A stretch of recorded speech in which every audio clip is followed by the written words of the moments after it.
Lion White tiyasembuzi tiyasembuzi tiyasembuzi ebadde capital yange bino byatekawo n'ekirala mbadde njagala okumanya who is the deploying officer military basatu nosanga wa military nga afukamirira civilian mere civilian mbwafana ensaba gendako bweru. Imagine I witnessed myself you see kibi ne police kekikutte nsaba ekituuse paka maaso they responded John abadde ku TV ba responding good era kirungi nnyo era nsiimye bagende maaso ne kati Brain White yazanyidde wabi kubanga kati Museveni addamu answer eno biseera byakalulu addamu answer era emigaga ajja gifuna era nkimanyi Museveni agenda kiraba era agenda mu punishing muzeyi golowooza kyesi omwana wange yamusaddaase oba sekyo yamufuddeko ng'amwoteza bino bipetroli nange yali anzitidde wano ku lw'omukaaga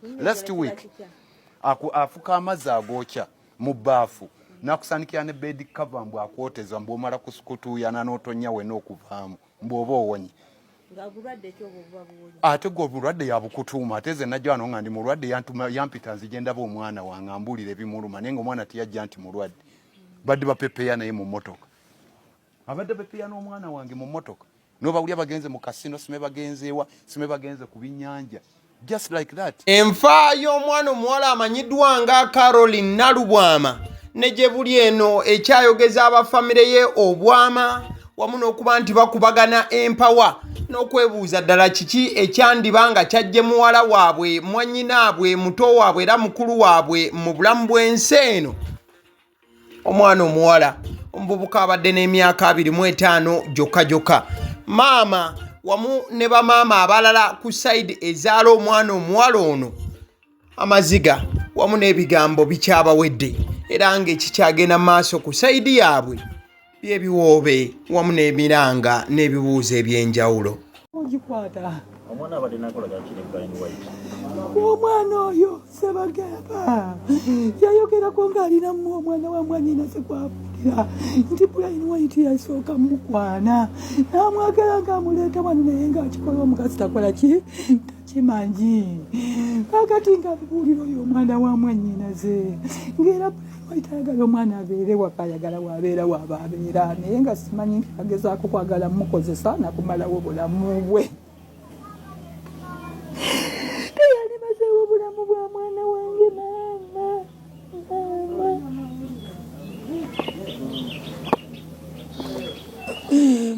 ngeka alina kwe yagamba ku baana baawe abakulu n'abagamba nti mubanziwe si kirumamu ne gwe yabigamba waali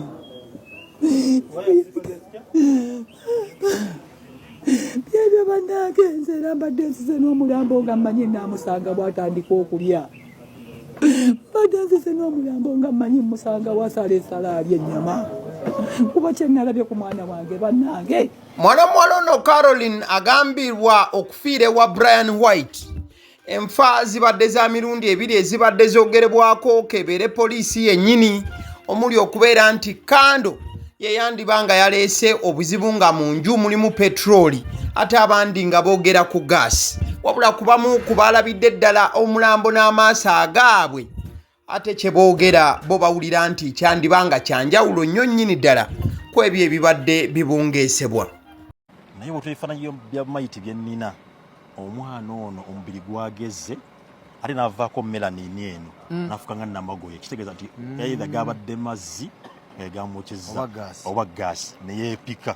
Ekyokubiri omwana ono n'okwokyebwa kuno eno ate ngamba kyo kuba yamaze na kufa wakyo nga yamaze kufa kubanga obwotunda bodde y'omwana ono omubiri gwe bwokyezza tusa kugamba nti obutosegesegaza obukoowekoowe n'enviiri ku mutwe kwebuli bulungi nnyo.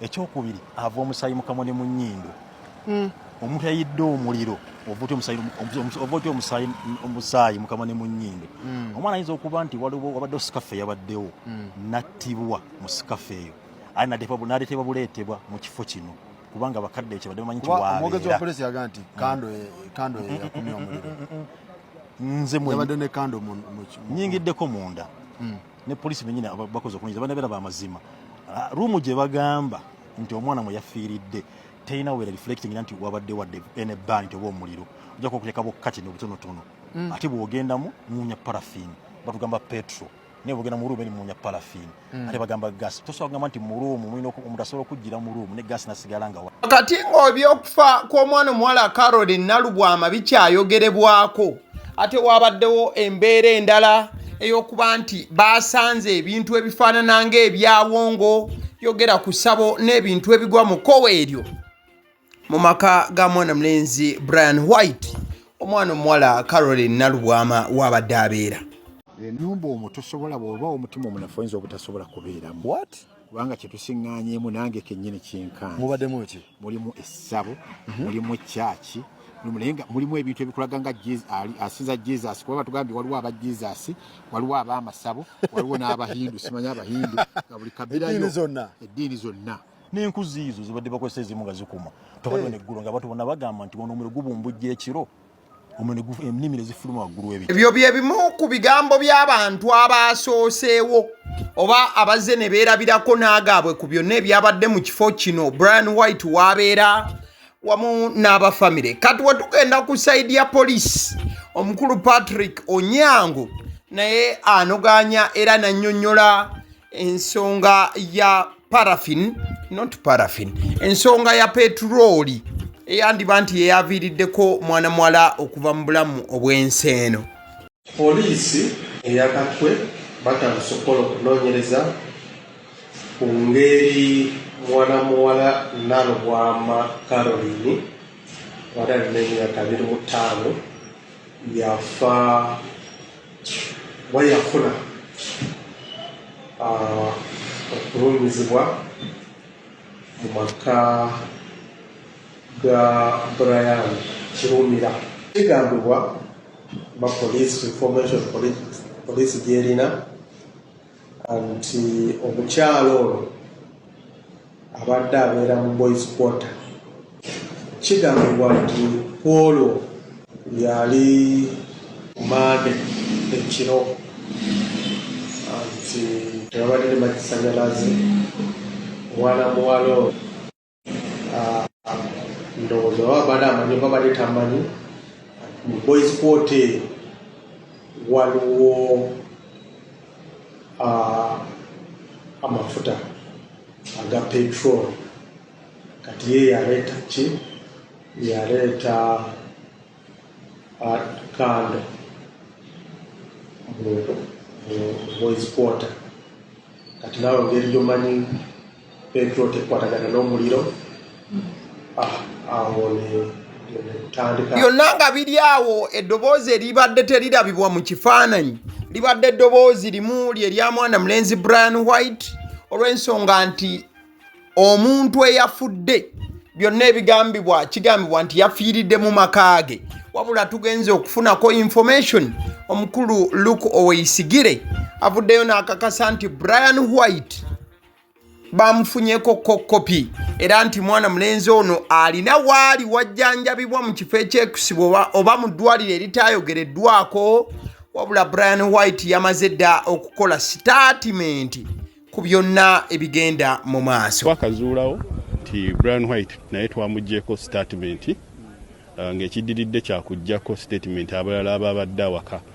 era ng'essaawa zino ali mu kufuna bujjanjabi mu ddwaliro erimu ategeeza nti gaasi yayabise naye ebyo byonna byakuzuulibwa ng'okunoonyereza kwaffe kutusindisa sayidi eyo kyenyinza okakasa okunoonyereza ko kukyagenda mu maaso okuzuulira ddala omwana ono kyekyamuviiriddeko okufa mbeera ya kando oba mbeera ya gaasi petulooli ekituufu kati kikyali kizibuzibu era byonna bikyatunuulidde poliisi y'eggwanga Uganda okuvaayo okubanga enoonyereza ku mwana omuwala omuto bw'ati gw'olaba ku screen abadde amanyiddwa nga Caroline Nalubwama ku myaka 25 gyokka obulamu bwe bwakomekkerezeddwa ekintu ekisuubira okuba nti gaasi ye yatulise ate ewandi nti yandibanga petulooli kati bino byonna nga bigenda maaso mwana mulenzi amanyiddwa nga Ibrake Mukasa ebbaluwa ze nagamba wano kwagaliwo twazipatana okuba nti tuzikuleetera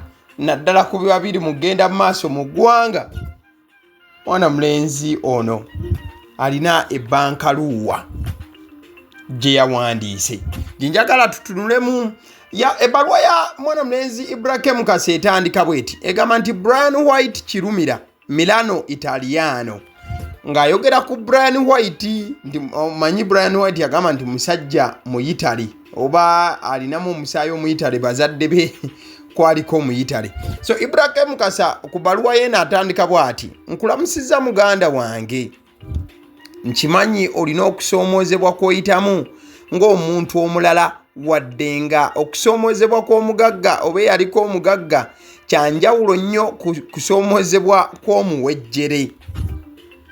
Okusookera ddala ntwala omukisa guno okusaasira famire y'omugenzi Nalubwama kyannaku nnyo nti okufa kw'omwana omuwala oyo kuli matankane ng'empale z'aba 7. Alipoota ya poliisi eyawukana nnyo n'ebigambo by'abantu abaatuuse mu kifo ewagambibwa omuwala okufiira. Nzikiriza ntuukire ku nsonga enkulu nneme kubeera ng'eyagenda okusaba eryato. Number 1. Amasannamu okweraguza. Amawulire okuva mu nsonda enneekusifu kigambibwa nti akasente olwaggwaawo watandika okugenda ku basawo b'ekinnansi bakuyambeko ssente zikomewo wadde nga n'obusente butono bwe wali wafunawo bwaggwaawo nga tolina kyofunye wadde era ng'okuva ku olwo wasigala nga sappule ogiina naye nga okkiririza mu masannamu. Omusawo w'ekinnansi asangibwa ebuyala ku lw'emitiyana bwe yamala okulya ssente zo n'afundikira ng'akuwadde amagezi ogula amayembe era nga naawe watandikirawo pulogulaamu y'okulamuza amayembe. Number 2. Okulamuza amayembe part 1. Kugambye eno bbaluwa yawandiikiddwa Ibrahim Mukasa agamba nti okulamuza amayembe part 1 wasooka n'okwatagana ne Godfather n'akulamulira nti amayembe ge buli lwalitunda obukadde 48 nga kugirako ebitambo 2,719 wadde nga mwalemererwa okukkaanya kubanga waliwo omwami amanyiddwa nga Stuart okuva eruweero yakugamba nti Godfather ebintu tebikola wadde era nga mufere nnyo era nga mwami Brian White yafundikira aganya okugula amayembe ga mwami Godfather. Bino byawandiikiddwa Ibrahim Mukasa. Mujjukire Ibrahim Mukasa oyo yayinako obuzibu ne Godfather. Eno baluwa ya Ibrahim agamba nti number 3 okugula amayembe part 2. Oluvannyuma Omuyitale yakwatagana n'omwami amanyiddwa nga Richard okuva ebweyogerere n'amuzigirira nti waliwo abantu ab'enjawulo abatunda amayembe nga mapya ttuku nga kwotadde n'amakadde agakozeeko naye nga malungi nnyo era nga Italiano yasalawo okusisinkana abasuubuzi b'amayembe bano mpola mpola okutuusa nga bwe yakutula nabo ddiiru ey'okugula amayembe. Amayembe gaagulwa okuva mu bitundu eby'enjawulo okuli Mutukula amayembe 17 n'emisambwa 6, Buluuli amayembe 6 ebitambo 9, Ntwetwe amayembe 13, Mombasa amayembe 37 emisambwa 21 era nga amayembe gano gakuumirwa mu nnyumba y'Omuyitale Makindye ne Busunju Mitiyana. Okukkiriza obwavu kubeeranga kukkiriza nti olina siriimu. Muganda wange buli lwobeera ne ssente ne ziggwawo nkimanyi si kyangu kyakukkiriza era ng'omutima gusigala gugamba nti okuddamu okugaggawala naye ssente mugenyi bw'akyaluka kizibu nnyo okuddamu okukyalira. Anko Italiano bambi nkwegayiridde nsaba okufuna okukkiriza mu mutima nti ssente zakeewamuko. Yes, amugamba nti Anko Italiano bambi nkwegayiridde nsaba okufuna okukkiriza mu mutima nti ssente zakeewamuko era nga ziyinza obutaddamu kuyingira mu makaago. N'olwekyo nkwegayiridde nkusaba busabi obeere ng'omuntu alwadde obulwadde bwa mukenenya nti bw'akikkiriza nti bwamusena n'atandika okumira eddagala bulungi ate mu budde ayinza okuwangaala emyaka miyitirivu nnyo. Nze nina omukyala mukwano gwange Canada yalwala sirimu mu biseera bya Giant Eagle Kamunye naye amira bulungi nnyo eddagala nga kwotadde n'okulya obulungi era nga buli lwe bamukebera akawuka tekakyalabika ne tekijjaawo kuba nti alina akawuka. Namba 5. Eddiini n'okusinza Katonda. Kimanyikiddwa nti oli musajja mukatuliki era sappule tekuva mu bulago ebbanga lyonna.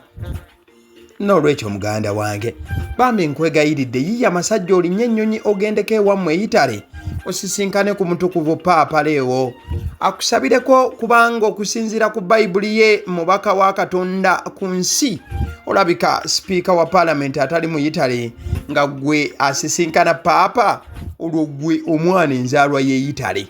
Nti olaba sipiika wa Paalamenti atali mu Italy asisinkana Paapa, olwo gwe omwana enzaalwa ye Italy. Nsigadde nze mukaddewo Batulumaayo Kisekulo wano empambire ku ngoma. So eyo nno baluwa ewandiikiddwa ye Bulatti Mukasa ng'agiweereza Brian White wakati mu bizibu ebiri mu kugenda maaso. Wabula bwe tuba nga tuvuddeyo ku baluwa, mwana mulenzi Brian White amanyiddwa nga Brian Kirumira yakomyewo mu mawulire wabula ku lw'ensonga enkyamu oluvannyuma lw'okuba nti omukyala agambibwa okuba nga yafiiridde mu maka ge e Makindye. Poliisi egamba nti Caroline Nabulwama myaka 25 okufa kwe bakyakutwalanga okufa okukyaliko okusuubiriza ku nsonga entuufu eyandiba nti yamugye mu bulamu obw'ensi eno. Poliisi tennaba kutuuka ku gyewandiise conclusion oba enkomerero. Mu kusooka waliwo amawulire agadde gatambula nti Brian White yabadde akwatiddwa, wabula ate poliisi egamba nti ono just akyali suspect era bamukozeeko bukozi statement oba bamuggyeko statement, era nga Brian White alina eddwaliro eryekusifu gyali mu kufunira obujjanjabi olw'ensonga nti naye yayokeddwa omubiri, okugulu kwayidde wamu n'omukono. Nalubwama ye yabadde addusiddwa Kiruddu gye bakabatemedde nti obulamu bwe buvudde oba avudde mu bulamu obw'ensi eno. So ebisigadde byonna byenkunyonnyodde oba byolabye katambi kano byebyo. Kirindiriddwa kulaba kiki poliisi ya Uganda kyegenda okubangezaako mu musango guno. Kale awo wetuba nga tuvuddewo, but still nga tukyali on a sad note oba ku nsonga za nnaku era ensonga ez'okufiirwa. Mu video mwana mulenzi gw'olabako ye Mansul Semanda oba muyite King Saha yayise mu kaseera nno kaabadde kazibu nnyo mu wiiki eno wakati. King Saha abadde yakayingira eggwanga wabula musajja wa Katonda yabadde yakatuuka. Awo nno twabadde mu lumbe oba mu kuziika. Mwana mulenzi King Saha yabadde yakatuuka mu ggwanga ne bamukuba amawulire era ne bakamutema nti jjajjaabwe yabadde avudde mu bulamu obw'ensi eno, of which babadde balina connection ey'enjawulo era mwana mulenzi yayungudde ne kuziga. Jjajja wa King Saha yoyo gw'olengera awo ng'akyali mulamu muzeeyi wakaazi, era kino kye kifaananyi by the way kyakozeseddwa ku ntaana. Baadde bamuyita Mwami John Gere oba Jjajja Mwami. Ono yazaalibwa mu 1942 mwezi gw'okutaano ng'ennaku z'omwezi 3 era yafudde 2025 ku myaka 84 Jjajja wa King Saha gye yaviiriddeko mu bulamu obw'ensi eno. So bamugalamiza mu nnyumba ye ey'olubeerero Solobulaba King Saha ne baganda be wamu n'abooluganda be nga bali mu maziga amangi ennyo. Kabadde kaseera kannaku nnyo nnyini ddala era paka nakati mwana mulenzi King Saha akyali mu mbeera yakubanga yeetaaga okubudaabudibwa. Mwana mulenzi King Saha yavuddeyo ne yeebaza bannayuganda mwenna abasobodde okuba nti nno mumulinnyirako mu musaayi wamu ne famire. Era agamba nti on behalf of the family we would like to extend our heartfelt gratitude to everyone who attended Grandpa's burial. Your presence meant a lot to us. Thank you for praying your last respects and for the support during this difficult time. Rest in peace, my Jajja. Nebaza abantu mwenna abaze ne mubeerawo ku lwa family. Kadde ke kamuna agamba nti ye ku lwa family ayagala okwebaza abantu mwenna abakungubaze nabo n'okubeera nti mwazze okumuziikirako jjajjaawe. Era agamba nti okubeerawo kwammwe kwakoze kinene nnyo era kwasobodde okubanga kwongera famire okujuuliza nti ebugiriziddwa naddala mu kaseera ke baabaddemu. So agamba nti jjajja wummula mirembe jjajja wange. Bigambo byabadde bya mwana mulenzi Mansul Semanda. Kale tuveeyo eyo wakati ewabeera essanyu ate era tewabula nnaku ate wabeera ennaku tewabula ssanyu mwana muwala amanyiddwa nga Lydia Jazmine ate ye bwe twogerera ali in a very very very high mood sanyu oba masanyu ku masanyu mukwano gwange mwana muwala ono nno baamuyiyeemu enzirusi kapyata. Yes, Lydia Jazmine bamuyemu enzirusi kapyata eyo nno gyolaba ku screen emmotoka entemyanga muntu at the same time ne bagitekako brand ya the one and only and that is none other than mwana muwala amanyiddwa nga Lydia n'abawanuka abangi gwe muyita Lydia Jazmine. So mwana muwala Lydia Jazmine yaweereddwa emmotoka eno waliwo omuwagizi we kati omuwagizi ono ye yali eyo nga muwagizi wa Lydia Jazmine nga bwamwagira nakama naye Lydia Jazmine ono yeetaaga okugulirayo emmotoka. Emmotoka eyaweereddwa Lydia Jazmine emmotoka kika kya Toyota Eyafudde mpya number plate eri UA 480BA ate oba omuyimbi yagitulaze kati mwagala era abalimbe embu number plate sima tugibikkeko omuyimbi ye teyagibiseeko. So omu ku bawagizi be Nakinku ye yamuwadde emmotoka eyo gy'olaba era nti omuwagizi oyo abadde yeegomba nnyo Lydia Jazmine engeri gy'ayimbamu akaloboozi ke kaalina akaseenekerevu era akalungi okuzaama n'omuziki engeri gy'agutambuzaamu n'engeri gye yeebrandingamu as an artist the LJ Lydia Jazmine. So ba LJs wenjogerera essaawa zino bonna bagamba oh my god awatifa nange kati wenakusanga nange nvugiraamuko mu mmotoka yo oh yeah. So yembeera eyo at the same time nalabyeko mwana muwala Lydia Jazmine nga celebratinga n'okubeera nga musanyufu nnyo olw'ekirabo kye yafunye era yawandiise n'agamba nti late birthday gift months ago jokingly my friend promised me a car that fits my shoes stroke tours especially upcountry ones, saying I wasn't supposed to drive my Benz long distances lol, and today he delivered. Thank you at Music Fig for always supporting the brand. May God bless you. So ngagamba nti ekirabo kya birthday kize ng'obudde bwa kikeerezi nagamba nti emyezi egiyise mu mbeera ey'okusaagirira mukwano gwe yamusuubiza okumuwa emmotoka nti emmotoka ejja okuba nga emusobozesa okutambula eggwanga ng'atalaga ng'ayimba mu bitundu ebyenjawulo oba ebyesudde Kampala era nti mukwano gwe yamugamba tagwanidde kuvuga benzi ye ng'agenda ku ngendo empanvu tajja mumugulirayo akamotoka. So Lydia Jazmine agamba nti abadde awo nga akamotoka ate tebakaleese. So akaleese musajja omusajja oyo mutayagadde music wa Lydia Jazmine yeereka mbaale. So n'amaliriza nga amugiftinze awo ku maanyi. So Lydia Jazmine is in a celebratory mode. Celebratory abasoma ku luzungu mutubuulire ali mu mood ki entuufu. So that is Lydia Jazmine for you. Kale kyagala kutegeeza ku bannaffe aba Honey Bites. Honey Bites bagamba nti ebyokulya by'abaana abadda ku masomero ebyo baakikugukamu.